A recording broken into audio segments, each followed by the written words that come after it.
Hadi canım, hadi canım.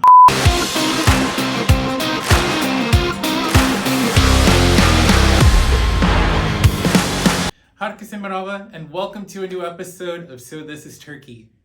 So for today, we're going to focus on some Turkish phrases that don't directly translate into English or other languages, or are purely Turkishisms, or things that you would hear in a random Turkish conversation. So for anyone watching this video who lives in Turkey and is a native speaker, please don't come for me. I am sorry if I make a mistake or if I mess up. I'm still learning the language.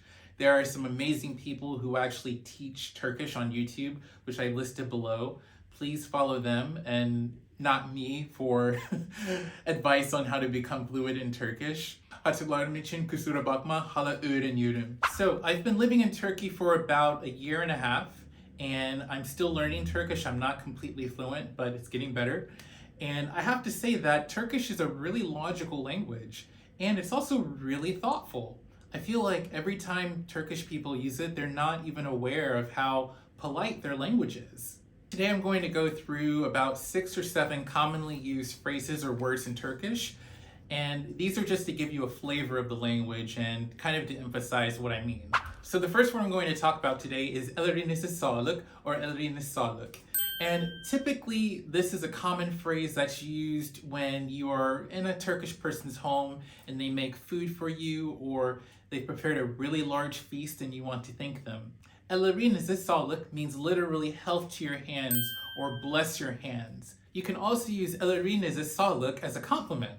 Whenever someone worked on something really hard, for example, a piece of artwork or a masterpiece, you can just use it as a compliment. Ellerinize sağlık. An alternative way of saying thank you or showing your appreciation for something is saying sağ ol, or formally sağ olun. Sağ ol literally means be well.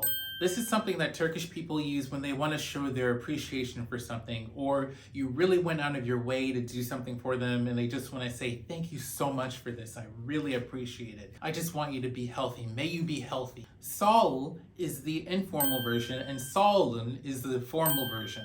I typically use both depending on how well I know the person, and also if I just want to say something other than teşekkürler. Typically, whenever you enter a Turkish store or restaurant, the first thing that you will hear is hoş geldiniz. And hoş geldiniz means welcome, but when you literally translate it, it means something like, it's so lovely that you came. Isn't that so adorable? So of course, if a Turkish person says hoş geldiniz to you, then you have to say something back. So naturally, you could say hoş bulduk. And hoş bulduk could be translated as it's nice to be here, but literally that means something like it's nice to be found, or it's so lovely to be found. So hoş geldiniz, welcome, or it's so lovely that you're here, and hoş bulduk, which is I'm happy to be here, or it's so lovely to be found. Again, Turkish is just so cool and so thoughtful like that. Besides hoş geldiniz, another phrase that you will probably hear is buyurun. And buyurun means something like help yourself, or come this way, or please. Typically, you would hear it from someone selling something on the street, like a streetcar vendor or someone at a market, but it almost is like an encouragement. It's like, come on, help yourself, or please, by all means. Typically, I also hear it sometimes when I'm in line and I'm about to check out and I step in front of a Turkish person and they'll just invite me to go ahead of them, or just say, go ahead, buyurun, like help yourself. So again, hoş geldiniz and hoş bulduk along with buyurun are phrases that you would hear all the time in any Turkish situation. Another phrase that I hear all the time is more of like a space-filling word, or a word that doesn't have a direct translation. It's more of like just an utterance, if you will. And this word is aynen. So aynen is derived from the word aynı, which means same. But typically Turks use aynen if they just want to say they agree with someone in a conversation. It kind of means something like, yeah, I agree, of course, yes, aynen, aynen, aynen, aynen, aynen, aynen, aynen, aynen, aynen, aynen. And if you really want to emphasize that you agree with them, you can just say aynen öyle, which is exactly that, or right on. So there's another phrase that doesn't have a direct translation into English or many other languages, and that's kolay gelsin. Kolay gelsin literally means may it come easy, but it's not used that way. Typically, Turkish people say it to one another when someone is working, or they're working really hard or doing something laborious. Again, there's not really a direct translation into English, but you kind of think of it as don't work too hard or keep up the good work. But again, it's a purely Turkish phrase, and again, one reason why I love Turkish so much, because it's just so thoughtful. Turkish people also just use kolay gelsin whenever they're going through something really, really difficult, or it's just taking a lot of energy to do. And it's just a nice encouragement, or just a nice, thoughtful way to say that you're thinking of them, kolay gelsin. Personally, I also use kolay gelsin as a greeting.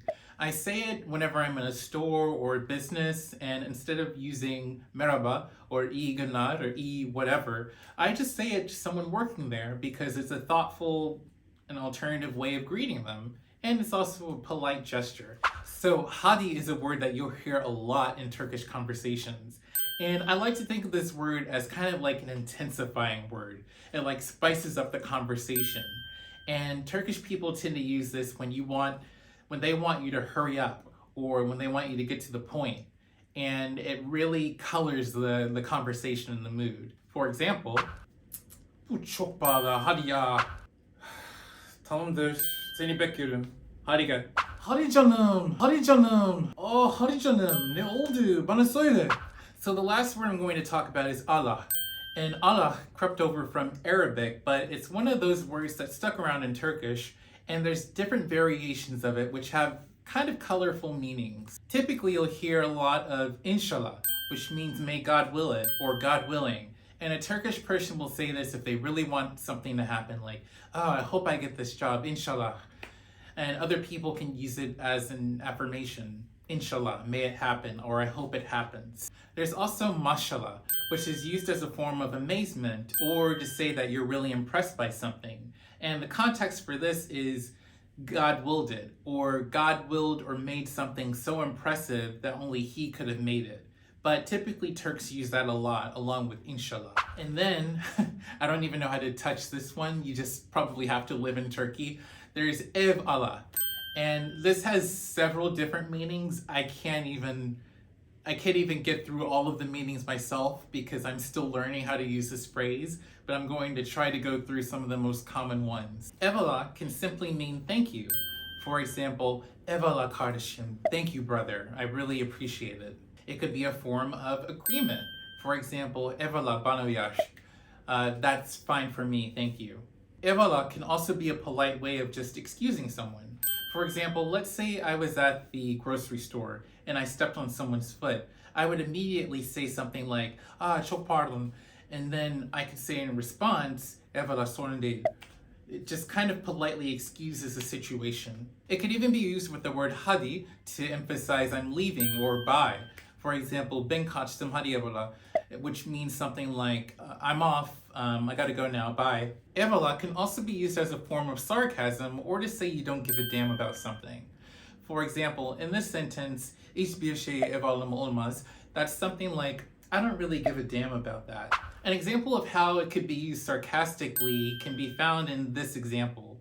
Let's say that I was throwing a party and there's way more people coming than I thought were coming. And I would say to someone, Herkese'nin geleceğini yeni öğrendim, which means I just learned all these people are coming. And you could say to someone in response, eyvallah, which would mean it's okay, but I knew that you didn't know. And again, they're kind of emphasizing that it's all right, politely, but they're being sarcastic. So that's just the tip of the iceberg when it comes to Turkish phrases. There's so many more I could cover. For example, geçmiş olsun, boş ver, even, which I would never say to someone, siktir git. But there's so many colorful and amazing Turkish phrases. And as I'm learning language, I'm happy to share more and do another video. I hope you enjoyed this video and I hope you learned a little Turkish. So for watching, all I have to say is, çok sağ ol. Hey everyone, if you enjoyed this video, please be sure to like it or leave a comment. You can also subscribe to follow my adventures here and on Instagram. Be sure to follow the hashtag #sothisisturkey. Thanks!